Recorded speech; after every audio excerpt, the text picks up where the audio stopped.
मध्य प्रदेश के वित्त मंत्री जगदीश देवड़ा ने केंद्रीय बजट 2025 की सराहना करते हुए कहा, यह बजट विकसित भारत की दिशा में एक महत्वपूर्ण कदम है।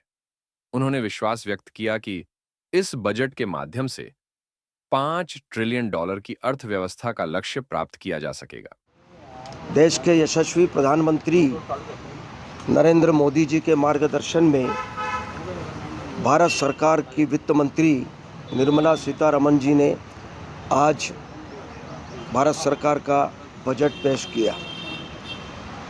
विकसित भारत का यह बजट है। देश का बढ़ता हुआ यह निरंतर प्रगति का बजट है। सर्वस्पर्शी बजट है। इसमें गांव, गरीब, किसान, मजदूर, महिलाएं, युवा और विशेष तौर से फोकस किया उन्होंने युवाओं को, महिलाओं को, गरीब और किसान, चार बातों पर इन्होंने विशेष तौर से फोकस किया है। निश्चित रूप से जो संकल्प यशस्वी प्रधानमंत्री जी ने लिया है कि 2047 में हमारा देश विकास की श्रेणी में नंबर 1 पर आएगा, उस संकल्प को आधार मान करके और हमारा देश विश्व गुरु के स्थान पर स्थापित होगा। आने वाले वर्षों में 2047 में जो 25 वर्षों का जो रोड मैप बनाया है, उन सबको आधार मान करके उनको सामने रख करके यह बजट पेश हुआ है। मुझे खुशी है कि वित्त मंत्री निर्मला सीतारमण जी ने बहुत ही सारे वर्गों का ध्यान रखते हुए यह बजट पेश किया है। अब सबसे महत्वपूर्ण बात यह है कि 12 लाख तक की जो इनकम जिनकी होगी उनको इनकम टैक्स अब नहीं लगेगा। पहले ये 7 लाख का था, 7 से बढ़ा करके उन्होंने 12 लाख का किया है। यह वास्तव में बहुत ही मध्यम वर्ग के लिए भी, सब ऐसे वर्गों के लिए भी यह बहुत बड़ा कदम सरकार ने उठाया है।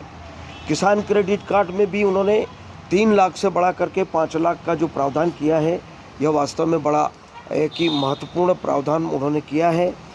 और अगले 3 सालों में सभी जिलों में कैंसर के इलाज के लिए सेंटर प्रारंभ करेंगे।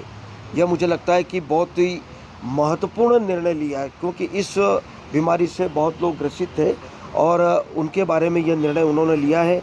एमएसएमई की सीमा को भी बढ़ा करके उन्होंने 5 करोड़ से बढ़ा करके उन्होंने 10 करोड़ किया है ऋण गारंटी का।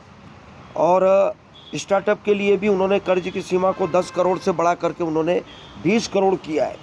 ऐसे प्रदेशों को जो पूंजीगत व्यय के लिए जो सरकारों को जो ऋण देने का प्रावधान था, 1.5 लाख करोड़ का जो उसको निरंतर किया, कंटिन्यू किया। पहले भी था ये 50 वर्ष तक के लिए ऋण देने का जो प्रावधान था, उसको उन्होंने कंटिन्यू किया है। और निश्चित रूप से इससे मध्य प्रदेश को भी लाभ मिलेगा बिना ब्याज के। और विशेष बात यह है कि पूंजीगत कार्यों के लिए यह ऋण दिया जाएगा 50 वर्षों तक के लिए बिना ब्याज के। इस प्रकार से अनेक ऐसे छोटे बड़े निर्णय लिए हैं। बहुत लंबी सूची है पूरे देश के लिए। मुझे लगता है कि अभी बजट में बहुत सारे प्रावधान किए हैं, उनको अभी अध्ययन करने के बाद ही मुझे लगता है कि बताया जा सकता है। लेकिन इतना कह सकते हैं कि यह बजट जनहित का बजट है, जनता के लिए बजट है और देश को आगे बढ़ाने वाला बजट है, प्रगति का बजट है। इसलिए यशस्वी प्रधानमंत्री जी को भी हम धन्यवाद देंगे और यशस्वी वित्त मंत्री भारत सरकार की, उनका भी हम हृदय से धन्यवाद कर रहे हैं, आभार व्यक्त कर रहे हैं, बधाई दे रहे हैं कि उन्होंने बहुत अच्छा बजट प्रस्तुत किया।